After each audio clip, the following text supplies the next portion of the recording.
Test में performance करना बड़ा मुश्किल होता है। टेस्ट एक्चुअली प्रॉपर टेस्ट लेता है, आपके स्किल का भी लेता है और आपके पेशेंस का और डिसिप्लिन का। वो नए में उतना देखने को मिलता है नहीं। शायद सिराज से शुरुआत करते तो और बेहतर हो सकता था। वो एंजाइटी कह लीजिए या प्रेशर के लिए वो आप उतना अच्छा फॉलो थ्रू आता नहीं, जो अभी जो स्पेस से अंशुल कम्बेज डाल रहा है इससे ज़्यादा तेज डाल सकता है बाय द वे। हम बॉलिंग की बात कर रहे थे और मैं आरपी से यही पूछना चाहूंगा, क्योंकि इंडिया की एक खास बात ये रही है कि जब स्टार्ट होता है तो स्टार्ट बढ़िया देते हैं गेंदबाज जो हैं, लाइन लेंथ दोनों सटीक रहती हैं, पर आज यहाँ वहाँ बॉल बहुत गई। आप स्टम्प्स पे डालना चाह रहे हैं पर आप बॉडी पे डाल रहे हैं, लेग स्टम्प के बाहर तोहफे दे रहे हैं, और सब बॉलर्स इस बात पे गिल्टी थे। क्योंकि सुबह जैसी गेंदबाजी इंग्लैंड ने किया, कहीं ना कहीं दिमाग में था कि गेंद काफ़ी अच्छा चलेगा, यहाँ पर बाउंसिंग देखने को मिला, वैसा हुआ नहीं। उसके बहुत सारे कारण हो सकते हैं। एक तो कारण ये था कि लंच और टी के बीच में वैसे भी रन ज़्यादा बनते हैं और धूप भी निकल आई थी, जो ओवरकास्ट कंडीशन वो भी नहीं थी, एक रीज़न वो था। दूसरी चीज़ हल्की सी बीच में बारिश हुई थी। बारिश होने में ना समस्या क्या आती है कि जो गेंद विकेट पड़ने के बाद थोड़ा स्किड करने लगता है वो, और जितनी गेंद बाहर जाती है गेंद को मेंटेन करने में प्रॉब्लम होती है। गेंद वो शॉट लगा ही रहता तो गेंद बाहर ट्रेवल कर रहा था तो गेंद थोड़ा सा, कितना भी आप ग्राउंड सुखा लें, बारिश के बाद जो थोड़ी सी होती है उसमें घास में पानी फंसा रहता है जिसकी वजह से गेंद खराब है। तो वो सारी चीज़ें मिल के, और उसके बाद भारत के गेंदबाजों के दिमाग में था सुबह वाला सेशन इंग्लैंड का जैसी गेंदबाजी की, तो वैसा करना चाह रहे थे। उसके लिए प्रयास बहुत कर रहे थे और बहुत अटैकिंग लाइन पे गेंदबाजी कर रहे थे, जिसकी वजह से वो जो कंडीशंस थी वो उतना साथ नहीं दे रहे थे। उस समय चाहिए क्या था, धैर्य, थोड़ा सा हल्का सा, आप नेगेटिव नहीं कह सकते, लेकिन हाँ चौथे पांचवें स्टेम गेंदबाजी का चुनाव करना चाहिए था। वो धैर्य नहीं दिखाया, अनुशासन नहीं दिखाया, दिमाग में चल रहा था कि सब कुछ अच्छा होगा जैसे सुबह चला, पर वैसा कुछ खास हुआ नहीं यहाँ पर। और गेंदबाजों में वो समझने में थोड़ा समय लग गया। वो तब तक बल्लेबाज की आंखें जम गई, जब बल्लेबाज की आंखें जम जाती तो क्या बॉल फुटबॉल जैसा दिखता है वहाँ पर, फिर तो शॉट लगते रहते हैं। बिल्कुल, और इंग्लैंड में वैसे भी फुटबॉल सुपर हिट है, तो जब एक उनको बड़ी दिखती है तो उसके बाद तो बड़े रन। और मेरा ये भी मानना है कि शायद अगर, ठीक है ये तो हाइंडसाइट वाली कॉन्वर्जेशन है, अभी बैठ के हम आराम से बात कर सकते हैं, मगर शायद सिराज से शुरुआत करते तो और बेहतर हो सकता था। आप एक यंग बॉलर को आप पहली मैच खेल रहे हैं, उसको आप सीधा नए बॉल दे रहे हैं, उससे अच्छा है कि आप एक दो अच्छे दिग्गज गेंदबाजों को, अनुभव जो जिनके पास है, उनसे आप शुरुआत कर ले, एक अच्छा सा एक प्लेटफॉर्म सेट करके उसके बाद उन अंशुल को लेके आइए। क्योंकि एज ए प्लेयर अगर आप पहले 10-15 मिनट 20 मिनट आप फील्ड पे उतर के फील्ड का एक माहौल, एक फील ले लेते हैं, उसके बाद आके बॉलिंग डालना थोड़ा बहुत आसान है। मगर जाते ही संग आपको अगर नया बॉल दिया गया है और आपको डालनी है, और ऐसे ही एज ए प्लेयर अगर आप पहली मैच खेल रहे हो, आपको हमेशा वो एक फीलिंग होती है यार मैं ठीक कर पाऊंगा, ठीक करूंगा, नहीं करूंगा, एंग्जाइटी होती है।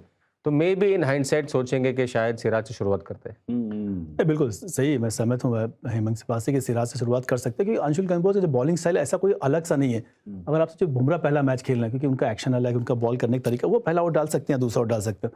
अंशुल कपूर था ट्रेडिशनल बॉलर जैसे, उनका जो बॉलिंग का एक्शन है, फॉलो थ्रू है, नॉर्मल गेंदबाजों जैसा है। यहाँ पर ऐसी कोई एक्सप्रेस स्पीड भी नहीं है कि आपने पहले 2 ओवर में डाल के उनको सरप्राइज कर दिया लोगों को। वो सरप्राइज एलिमेंट हो तो शायद पहला दूसरा ओवर डाल सकता है कोई नया गेंदबाज, नहीं तो अगर अच्छा है ये तो वन चेंज डाल के धीरे धीरे परफॉर्म करके वैसे भी टॉप गेंदबाजों की लिस्ट में आ सकता है। वो थोड़ी सी मुझे लगता है और बेटर हो सकता है। वो छोटे फॉर्मेट में होता है ना कि T20 में कि आपने पहला खिलाया, उसको दे दिया 1-2 ओवर, उसके निकल गए। पर टेस्ट मैच में वो ऐसा बहुत कम होता है कि मौका और समय होता है ना, अगर अच्छी गेंद वो छोड़ते रहेंगे। और किसी भी नए गेंदबाज के लिए टेस्ट में परफॉर्मेंस करना बड़ा मुश्किल होता है। टेस्ट एक्चुअली प्रॉपर टेस्ट लेता है, आपके स्किल का भी लेता है और आपके पेशेंस का और डिसिप्लिन का। वो नए में उतना देखने को मिलता है नहीं। सॉरी ये बात मैं और भी बढ़ाना चाहता हूँ, बिल्कुल सॉरी मतलब ये लंबी हो रही है बात, मगर अगर आप सोच लीजिए हाइपोथेटिकली दो अच्छे गेंदबाजों ने पहले डाल के अगर 1 और 2 विकेट निकाल लिए और तब आप आके बॉलिंग कर रहे हो, वो बात ही अलग है। और आप सीधे जा रहे हो, नो लॉस पे जा रहे हो, दोनों बैट्समैन जो जैसे बेसबॉल वाले प्लेयर्स है वो भी आपको अटैक करने को देख रहे हैं, आपको आप पे दबाव डालने को देख रहे हैं, आप पे दबाव डाला डाला है। उन्होंने। तो शायद इन हाइंडसाइट जैसे हम कह रहे हैं ना, मतलब बाद में सोचना बहुत आसान है, कुछ भी हम बात कर सकते हैं। नहीं सही बात है। और फिर उसके बाद स्पेल भी उन्होंने सिर्फ 3 ओवर का डाला, तो यहाँ भी मुझे लगा कि फिर वाला 2 और फिर उसके बाद एक और छोटा स्पेल। तो मैं थोड़ा सा ये बॉलिंग चेंजेस में भी आज मैं थोड़ा कंफ्यूज हुआ। पर ये जो आप नई बॉल की बात कर रहे हैं बड़ा इंटरेस्टिंग है, और मैं भी बात को थोड़ा आगे बढ़ा रहा हूँ, आगे नहीं थोड़ा पीछे लेके जाऊंगा, क्योंकि हर मैच में हम नोटिस करेंगे न्यू बॉल कॉम्बिनेशन अलग रहा है।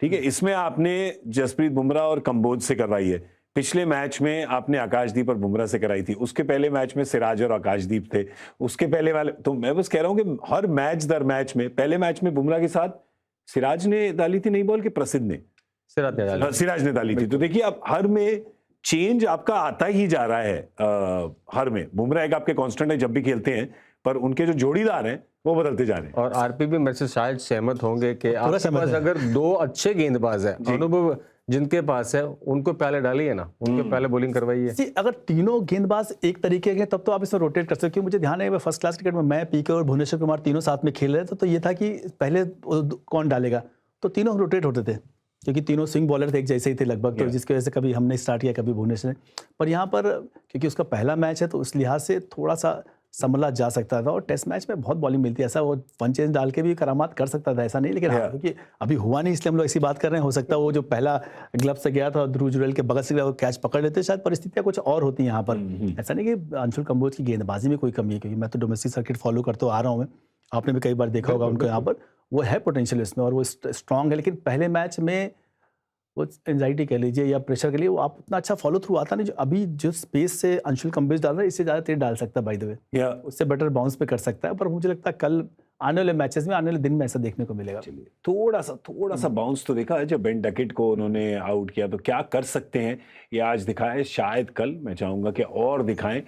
जो भरोसा इंडियन टीम ने दिखाया उनके ऊपर, उस पर खरे उतरे। कल कंबोज युवा खिलाड़ी हैं, 10 विकेट भी निकाल चुके हैं एक इनिंग्स में, एक रणजी ट्रॉफी मैच में, तो मजा आएगा।